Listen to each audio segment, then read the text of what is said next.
Bora mergulhar direto no ano 180 depois de Cristo.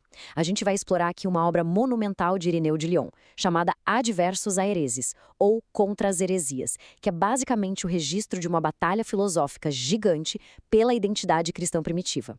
Sabe, naquela época o mundo não disputava só territórios físicos, mas sim ideias fundamentais sobre o que é a realidade, a criação e o nosso destino. De um lado, a gente tinha o cristianismo tentando se consolidar, e do outro, correntes como o gnosticismo de Valentim, que pegava a fé e misturava com umas mitologias gregas e orientais super complexas. É fascinante.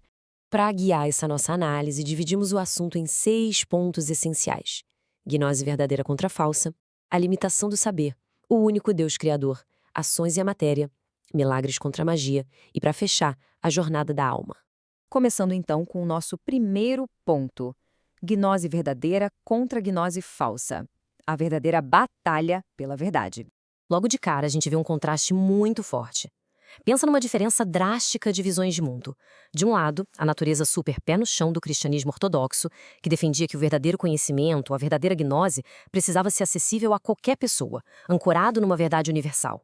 Do outro lado, as teorias esotéricas do gnosticismo, que diziam que a salvação dependia de um conhecimento super secreto, acessível só para uma elite espiritual capaz de decifrar mitologias bem exclusivas. E para entender a cabeça dessa elite, a gente precisa falar sobre o pleroma. Basicamente, eles imaginavam o pleroma como um reino espiritual divino, uma plenitude lotada de emanações que eles chamavam de eões. Para o grupo gnóstico, o grande objetivo final de tudo era conseguir escapar da matéria e voltar justamente para esse espaço puramente espiritual. Isso nos leva direto para o nosso segundo ponto: a limitação do saber e a importância da modéstia intelectual. Para provar como os gnósticos exageravam nas análises, Irineu usava exemplos de tarefas que são, na prática, impossíveis. Imagina só tentar contar cada fio de cabelo de uma cabeça, ou então calcular o número exato de ondas no mar, ou contabilizar quantos pardais caem no chão por dia.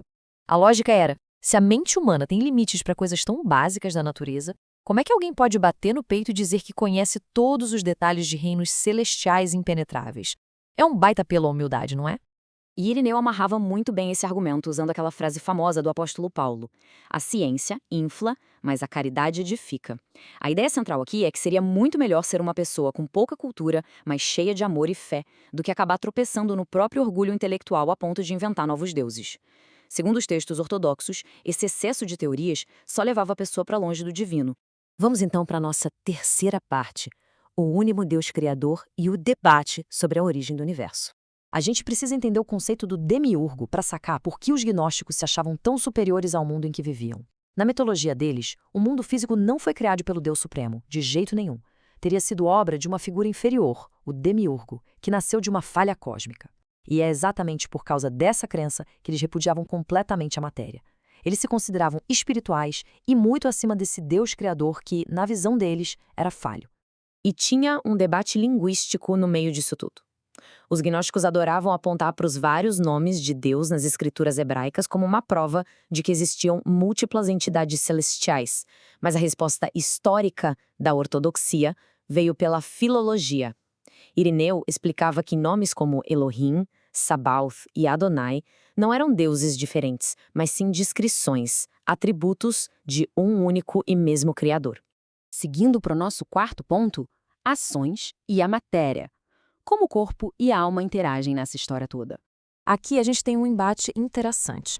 Os gnósticos diziam que algumas almas já estavam salvas só por causa da natureza pneumática ou espiritual delas. Mas aí Irineu aponta um furo lógico gigante.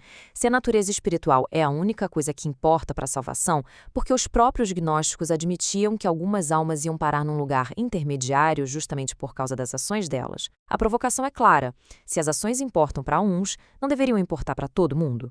E a resposta ortodoxa para isso é uma baita defesa do corpo físico. O argumento é que a matéria não é ruim por si só. Afinal, se o corpo e a alma trabalharam juntos a vida inteira para fazer coisas justas, a justiça divina exigiria que o corpo também participasse da recompensa, certo? Daí vem a insistência tão forte na ressurreição física. A redenção não era sobre fugir da matéria, mas sobre transformar ela. Chegamos agora no quinto tema: milagres contra magia. A diferença entre realidades e ilusões. É muito curioso ver como esses dois grupos atuavam na prática, ali no meio do povo. Os registros históricos mostram Irineu acusando certas seitas de apelar para truques de magia, ilusões passageiras mesmo, só para seduzir as pessoas e ganhar dinheiro. Em contrapartida, a igreja primitiva focava em ações bem concretas de compaixão. As narrativas falam de curas reais, cuidar de doentes e fazer caridade sem cobrar nada. A verdadeira prova de fogo entre as duas visões era quem trazia um impacto prático e real para o bem-estar das pessoas. E assim a gente chega no nosso sexto e último ponto, a jornada da alma e o destino final de todos nós. O argumento gnóstico, que bebia bastante da filosofia de Platão, afirmava que as almas precisavam ficar pulando de corpo em corpo. A ideia era que a alma tinha que reencarnar várias vezes para experimentar absolutamente todas as ações possíveis que a vida oferece antes de poder se libertar de vez para o reino espiritual. Basicamente, era uma forma de evitar um julgamento definitivo, dizendo que todo mundo precisava aprender de tudo primeiro. Mas olha só a armadilha lógica que Irineu montou para desmontar essa ideia de reencarnação platônica. A mitologia dizia que, antes de nascer de novo, a alma era forçada por um demônio a beber do cálice do esquecimento, para apagar todas as memórias. Mas espera aí, tem uma contradição óbvia no meio disso. O ponto de Irineu é matador. Se a alma reencarna justamente para aprender com as ações passadas, apagar a memória anula o propósito inteiro de aprender. Não faz sentido, né? E pior ainda, como alguém pode estar dentro de um corpo e alegar que lembra perfeitamente de toda essa engrenagem de amnésia, do demônio, do cálice, da transição? Lembrar da amnésia quebra a própria regra da amnésia. É uma sacada genial para desestabilizar a teoria de quem pensava o contrário.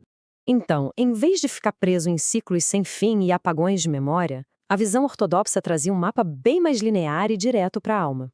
Tudo começava num dia específico por vontade do Criador, seguia por uma vida inteira onde o corpo e a alma colaboravam através da fé e culminava numa eternidade garantida pela graça divina. Tudo com muito mais propósito e continuidade.